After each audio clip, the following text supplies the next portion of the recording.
Hi అండి. ఈ story నచ్చితే సబ్స్క్రైబ్ చేసుకొని లైక్ చేయడం మర్చిపోవద్దు. చిట్టి నాకు ఈ విధంగా చావు రాసిపెట్టి ఉందని, మరీ అర్ధరాత్రి చేస్తానని, అది కూడా కేవలం తోడుగా వెళ్ళినందుకు చచ్చిపోతానని, కలలో కూడా అనుకోలేదని ఏడుస్తుంటాడు. విశిష్ట షాక్. వీర టీవీ వైపే చూస్తూ వెళ్ళిన పని సక్సెస్ అయిందా అని అడిగాడు చాలా సీరియస్‌గా. విశిష్టకి కాళ్ళు చేతులు చల్లబడి టెన్షన్ పెరిగింది. నోట మాట రావటం లేదు. వీర పైకి లేచి నిన్ను చాలా తక్కువ అంచనా వేశాను జాన్ అంటూ తన చేయి పట్టుకున్నాడు. చేతులు చల్లగా తగిలాయి. అదేంటి జాన్ అంత భయపడుతున్నావు? ఫస్ట్ రోజు ఫాలో అయ్యావు.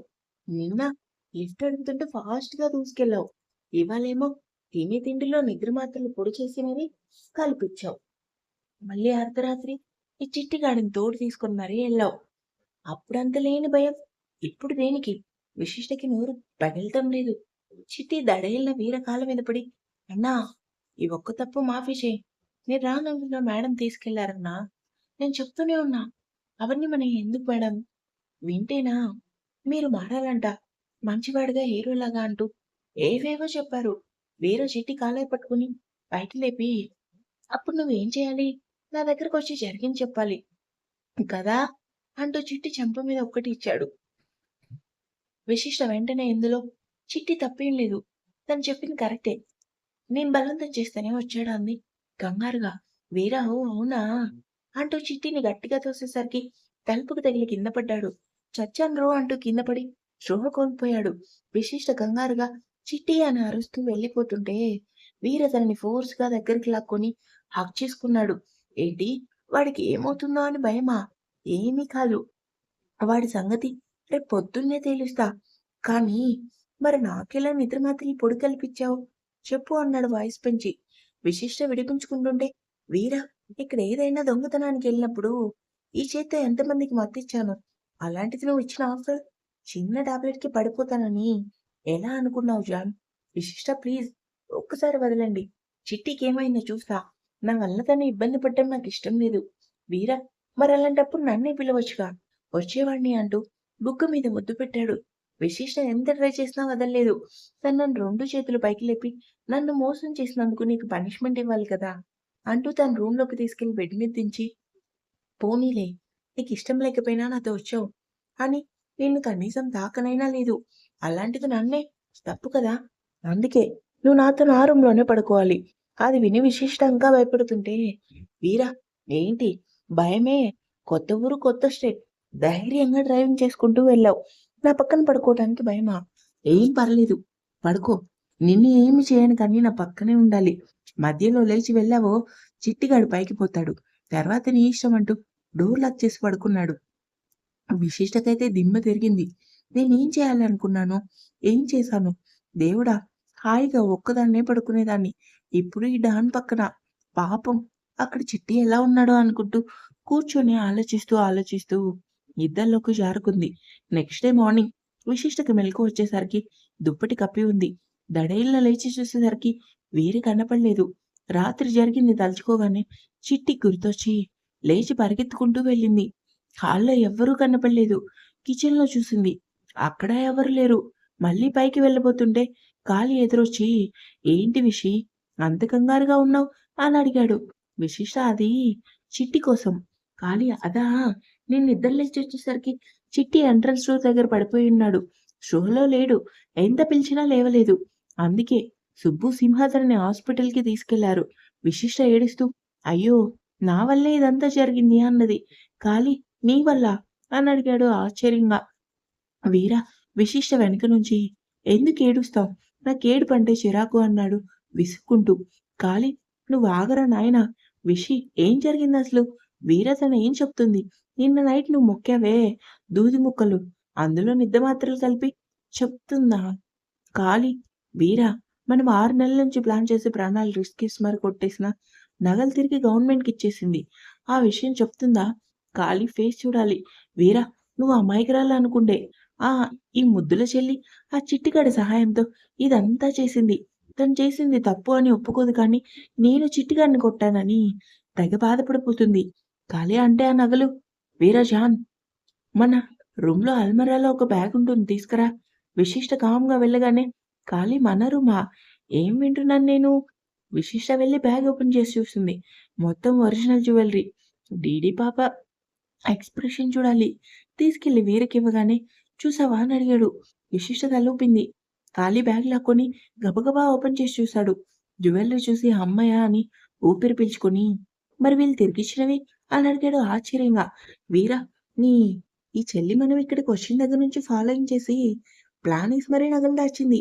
కాదు కాదు దాచనని అనుకుంది. విశిష్ట ఫేస్ చూడాలి.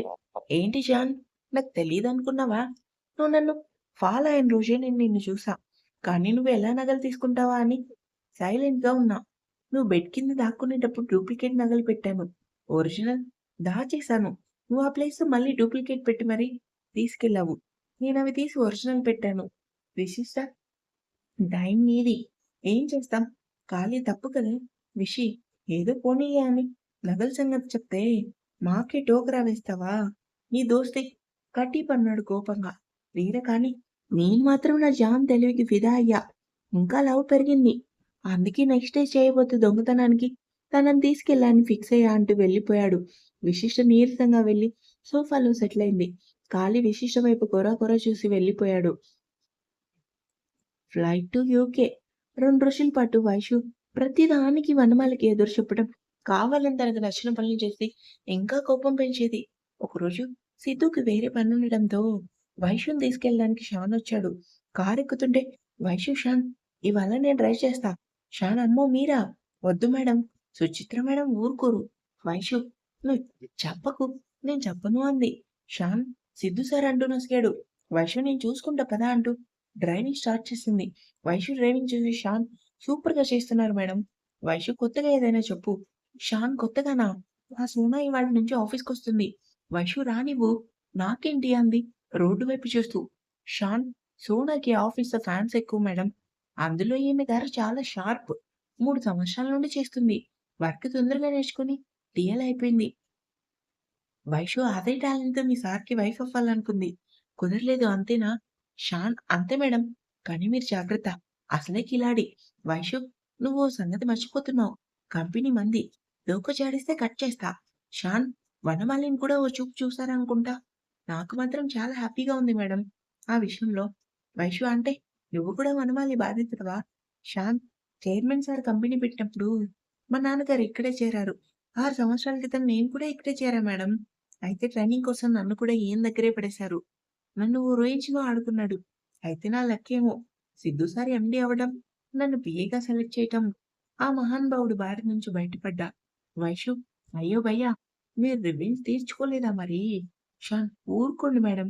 కంపెనీ మీది కాబట్టి రివెంజ్‌లు గట్రా తీర్చుకుంటారు. నేను ఆఫ్టర్ ఆల్ ఎంప్లాయిని. వైషు అలా ఏం లేదు భయ్యా! ఒకవేళ నేను మీ సార్‌కి వైఫ్‌గా కాకుండా నార్మల్ ఎంప్లాయిగా జాయిన్ అయ్యి ఉంటే కూడా ఆ వనమాలిని వదిలేదాన్ని కాదు. నేనే తప్పు చేయకపోతే అస్సలు తగ్గను. నీకు రివెంజ్ తీర్చుకోవాలనుంటే చెప్పు. వనమాలికి బ్యాండ్ బాజా మోగిద్దాం. షాన్ నేనొకసారి ఏదో ఫైల్ డిలీట్ చేశానని కావాలని తిట్టాడు. చాలా రోజులు ఫీల్ అయ్యా మేడం అంటూ మొహం చిన్నబుచ్చుకున్నాడు. వైషు ఏం పర్లేదు. వనమాల సార్ కూడా సేమ్ టు సేమ్ ఫీల్ అవుతారులే అంది. కంపెనీ ముందు కారాగ్గానే వైషు దిగి సరే భయ్యా బాయ్ అంటూ లోపలికెళ్ళింది. తన సీట్ దగ్గరికి వెళ్ళేసరికి వనమాలి ఇంకా సదరు సోనా కబుర్లు చెప్పుకుంటున్నారు. షోనా వైషు ప్లేస్‌లో కూర్చుని ఉంది. తనని చూడగానే వైషు ఎక్స్‌క్యూజ్ మీ అంది. సోనా తనని చూసి కూడా చూడనట్లు వనమాలితో ఏదో చెప్తుంది. వనమాలి వచ్చావా రాక్షసి! నీకు కరెక్ట్ క్యాండిడేట్ వచ్చింది. ఇంక నీ ఆటలు సాగనివ్వను. వైషు షోన భుజంపై చెయ్యి వేసి ఏయ్! నీకు వినపడింది కానీ లే అనగానే సోన హూ ఆర్ యూ అంటూ చెయ్యి విసురుగా తోసింది. వైషు నేనా? ఈ కంపెనీకి కాబోయే ఎండీని అంటూ సోనాని ఒక్కతోపు తోయగానే సోనా వెళ్లి వనమాలి మీద పడింది. వైషు చేయి లాక్కొని సిస్టమ్ ఆన్ చేసింది. సోనా లేచి కోపంగా హౌ డేర్ యూ! నన్నే తోస్తావా అంటూ వైషు మీదకి రాబోయింది. వైషు ఏయ్! ఆఫీస్ టైంలో ఏంటి మీ మీటింగ్స్? ఇద్దరిని సస్పెండ్ చేయిస్తా. Last and final warning. చల్ అంది కోపంగా చూస్తూ. సోనా అంత ఉందా నీకు? సిద్ధుని రానివ్వు. I will see your end అంది సీరియస్‌గా. వైషు ఛ! అవునా? నా స్టార్టింగే చూడలేదు. ఎండింగ్ ఏం చూస్తావే వెర్రి మొహమా! నాకు సంఖ్య తిరక్కముందే వెళ్ళు అంది అంతకన్నా సీరియస్‌గా. సోనా కోపంగా వెళ్ళగానే వైషు సీ మిస్టర్ వనమాలి ఆడంగి వాళ్ళ ఏంటా కబుర్లు? ఇంకోసారి చూసాను అంటూ వేలు చూపించింది. వనమాలి నేనా? ట్రైనింగ్ ఇస్తున్నాను. ఈమెనా? ఎలాగైనా ఈ రాక్షసిని సైడ్ చేయించి సోనాని సిద్ధు సార్‌కి దగ్గర చేయాలనుకున్నాడు. విశిష్టకి ఏం చేయాలో అర్థం కావడం లేదు. ఓ పక్క చిట్టికి ఏమైందో అని కంగారు, మరో పక్క వేరే తనని రాబరికి తీసుకెళ్తానని చెప్పడం ఏదో టెన్షన్. కారు ఆగిన సౌండ్ ఆలోచనల నుంచి బయటికొచ్చింది. చిట్టి డల్‌గా ఎక్కడో ఆలోచిస్తున్నట్టుగా నడుస్తుంటే, సుబ్బు, సింహ చెరో వైపు పట్టుకొని తీసుకొస్తున్నారు. విశిష్ట సుబ్బు అన్నా, తను ఓకే కదా? ఏమన్నారు డాక్టర్ అడిగింది కంగారుగా. సుబ్బు లోపలికి పద విశిష్ట చెప్తానన్నాడు. అందరూ లోపలికెళ్ళగానే వీర ఎక్కడా అని అడిగాడు సింహ. విశిష్ట ఆయన కాళీ అన్న పైన రూమ్‌లో ఉన్నారంటూ చిట్టి వైపు చూసింది. సింహ కాళీ నంబర్ కాల్ చేసి రేయ్! ఇద్దరు ఒకసారి కిందకి రండి అని కాల్ కట్ చేశాడు. వీర, కాళీ ఇద్దరు కిందకొచ్చారు. వీర వచ్చావా అంటూ సీరియస్‌గా తన వైపే వెళ్తుంటే సుబ్బు ఆగు వీర తన తలకి దెబ్బ తగిలి గతం మర్చిపోయాడు. విశిష్ట, కాళీ ఒక్కసారిగా గతం మర్చిపోయాడా అన్నారు. వీర చిట్టి వైపు అనుమానంగా చూస్తూ గడ్డం మీద వేలితో రుద్దుకుంటూ నిజంగానా అని అడిగాడు అనుమానంగా. సింహ నిజంగానే. నిజం అంతేకాదు ఏమాత్రం దాన్నేమంటారు? షష్టం అంటూ ఏదో చెప్పాడు విశిష్ట. శ్రేష్ సింహ అదే అది. అది వచ్చినా కూడా ప్రమాదమే. జాగ్రత్తగా చెప్తూ మందులు రాసిచ్చాడు. సుబ్బు సింహాకి హిందీ రాబట్టి ఆ మాత్రం అర్థమైంది. నాకైతే ఒక్క ముక్క అర్థం కాలేదు. విశిష్ట ఛ! అంతా నా వల్లే. పాపం చిట్టి గతం మర్చిపోయాడు. వేరే గతం మర్చిపోతే ఏం? పని చేయడం మర్చిపోడుగా. ఇంకా పనులెక్కువ చెప్తే సరే. చిట్టి రియాక్షన్. కానీ మరి మేము ఈవినింగ్ బయలుదేరి హైదరాబాద్ వెళ్తాము. చిట్టిగాడి సంగతి ఏం చేద్దాం? వేరే వాడిని ఉండనివ్వండి. ఇక్కడ పనులెవరు చేస్తారు? సరే ముగ్గురు ఒకసారి రండి అంటూ ఫాస్ట్‌గా స్టెప్స్ ఎక్కగానే కూతురిని ఫాలో అయ్యారు. విశిష్ట నిలబడి ఉన్న చిట్టిని సోఫాలో కూర్చోబెట్టి మొహంలోకి చూసింది. చిట్టిగాడి రియాక్షన్ చూడాలి. విశిష్ట సారీ చిట్టి. నా వల్లే ఇదంతా. ఉండు. నీకోసం తినడానికి ఏమైనా పట్టుకొస్తాను కిచెన్‌లోకెళ్ళింది. పైన వేరే ఒక బ్యాగ్ ఇచ్చి ఇందులో తినడానికి ఇవ్వాల్సిన అమౌంట్ ఉంది. ఇది ఇచ్చేసి ఇంక నేను తనతో పని చేయనని చెప్పండి. సుబ్బు చెప్పగానే చొప్పించుకొని కొడతాడేమో. ఖాళీ మేమెటు చెప్తాం. నువ్వొకసారి ఫోన్ చెయ్యి. వీరు ఓకే. మీరెళ్ళాక నీ ఫోన్‌లో నుండి కాల్ చెయ్యి. సింహ సరే. 10 రోజుల్లో అన్నీ చక్కబెట్టుకొని ఎక్కడికి రావాలో చెప్తే వచ్చేస్తాము. వీర ముంబై. ఖాళీ సరే అంటూ కిందకెళ్ళాడు. వాటర్ తాగుదామని కిచెన్‌లోకెళ్ళేసరికి విశిష్ట వంట చేయటం చూసి విషి నువ్వు వండను వద్దు, మేము తినను వద్దు. బయటికెళ్ళి అందరికి పార్సెల్ తీసుకొస్తా అంటూ వెళ్ళిపోయాడు. 2 రోజుల తర్వాత వెళ్లి త్రినాథ్‌ని కలిసి డబ్బులిచ్చి వీర చెప్పమన్నది చెప్పారు.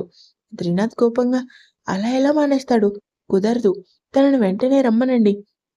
ఖాళీ మీరే మాట్లాడండి అంటూ ఇంటి సెల్‌కి కాల్ చేశాడు. వేరే నంబర్ తెలియకూడదని ఇలా.